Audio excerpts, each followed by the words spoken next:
네, 안녕하십니까. 이번 시간은 MACD의 활용법에 대해서 간단하게 알아보도록 하겠습니다. 자, 화면을 보시면요, MACD의 정의에 대해서 나와 있는데요. 추세 지표 중에 우리 일반 투자자들이 가장 많이 쓰는 보조 지표 중에 하나가 바로 MACD죠. 추세 지표 중에 하나로 장단기 이동평균선 간의 차이를 이용한 지표입니다.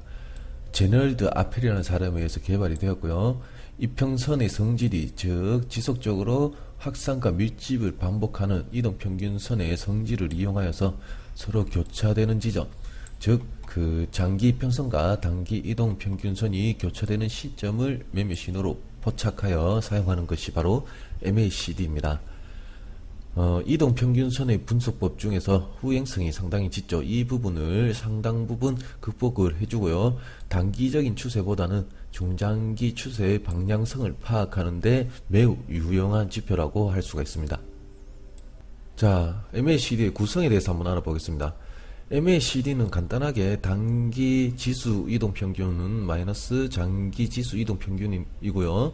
MACD 시그널은 이제 MACD의 N인 지수 이동평균을 의미하는 것입니다. 그리고 기준점은 0으로 이제 0이라는 수치를 대입을 해서 사용하고 있는데, 이렇게 MACD는 MACD와 MACD라는 선과 MACD 시그널 그리고 기준점 이렇게 놓고 분석을 하는 것이고요.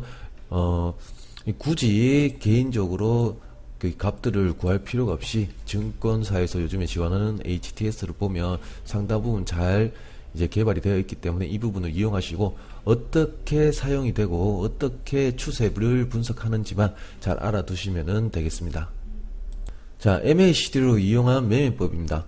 첫 번째, MACD선과 시그널선을 교차를 이용한 매매 신호법이 있고요.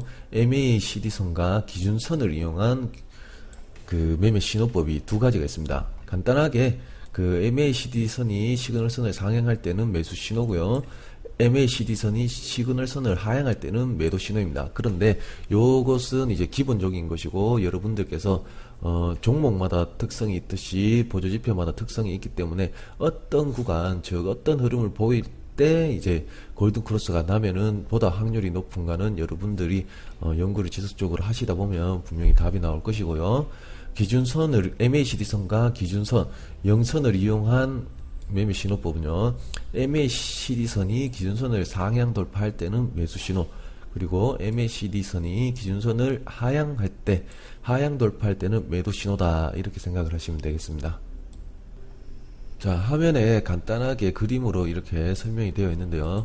이 빨간 선이 지금 MACD 선이고요. 그리고 파란 선이 시그널 선입니다.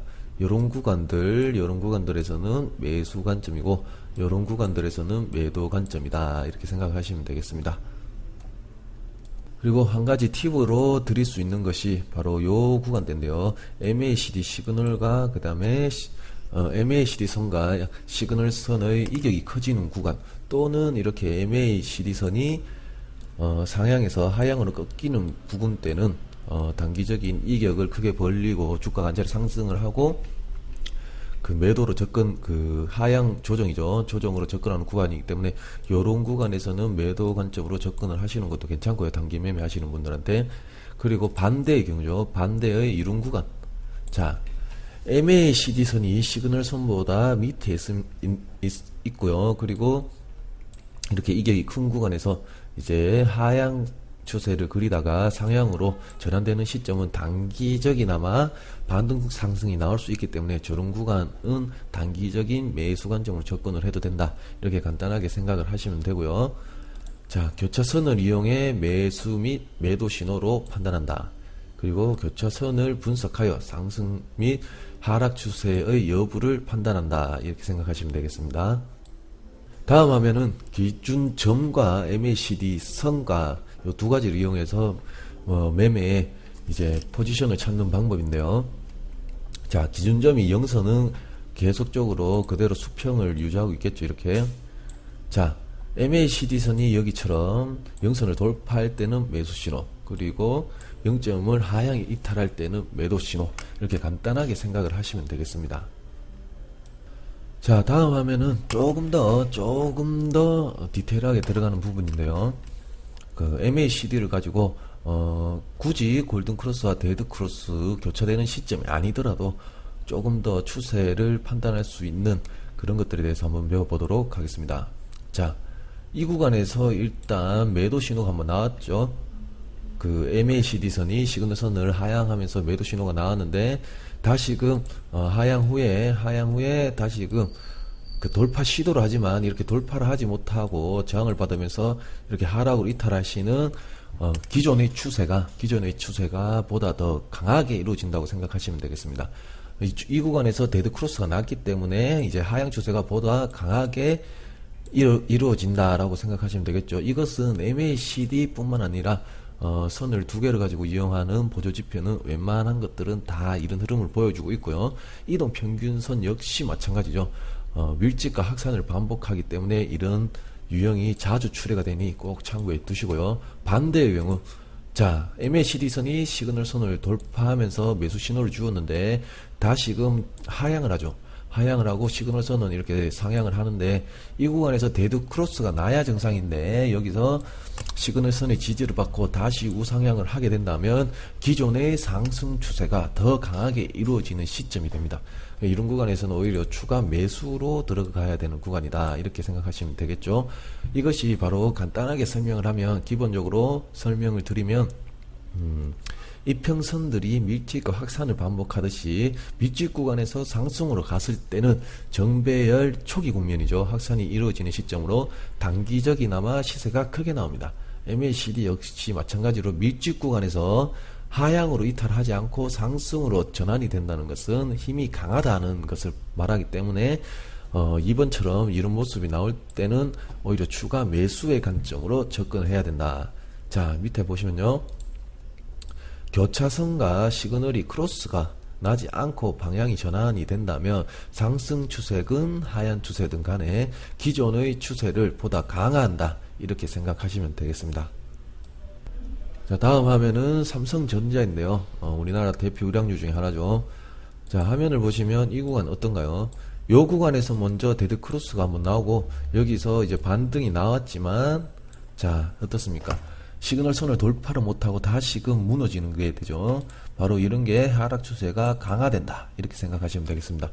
주가 지수는 21선을 돌파를 했지만 이제 MACD는 돌파를 하지 못하고 무너지는 모습, 단기적인 추세 강하다. 자, 이 구간 어떻죠? 자, 쌍바닥을 그리는 유형이 나오고 이 구간에서 이제 골든 크로스가 나죠. 자, 이 구간에서 골든 크로스가 납니다. 그리고 추세가 계속적으로 상승을 이어가고 있는데요. 자, 요런 구간 역시도 같은 맥락으로 보시면 되겠죠. 단기적인 상승을 보이고 주가가 단기적인 상승을 보인 후에 조정이 나오면서 주가상으로는 21이평선 이탈했지만 MACD 같은 경우 아직 시그널선을 이탈하지 않고 지지하고 있는 형국이기 때문에 아직은 상승 추세다. MACD 분석으로 의하면 아직은 상승 추세고요. 여기서 전환이 되었기 때문에, 이탈하지 않고 전환이 되었기 때문에 단기적인 시세가 크게 나온다, 이렇게 생각을 하시면 되고요. 자, 여기서 데드크로스 나오죠. 이제 웬만큼 아시겠죠. 그리고 여기서 골든크로스가 나야 되는데 골든크로스가 나지 않고 다시금 하향으로 이탈하는 모습이 나오죠. 이런 구간에서는 단기적인 하락 추세가 강화되는 시점이기 때문에 저런 구간은 매수를 하셨다면 매도 관점으로 접근을 해야 되고요. 매수를 생각하고 계시다면 저런 구간에서는 매수 보류로 대응을 하시면 되겠습니다. 자, 이 구간 역시 마찬가지죠. 매수 관점의 의견이 나왔던 구간입니다. 이렇게 골든 크로스와 데드 크로스를 기본적으로 이제 인식을 하시고, 그 다음에 골드가 나야 되는 자리에서, 즉 골든 크로스가 나야 되는 자리에서 나지 않고 다시금 추세가 꺾일 때는 하락 추세가 강화되는 것이고, 보통 하향 추세가 전환되는 데드 크로스가 나야 되는데 데드 크로스가 나지 않고 다시 상승으로 이어질 때는 기존의 추세인 상승 추세를 보다 강화하는 것이다, 이렇게 간단하게 생각을 하시면 되겠습니다. 자, 지금 시간은 MACD에 대해서 이제 알아봤는데요.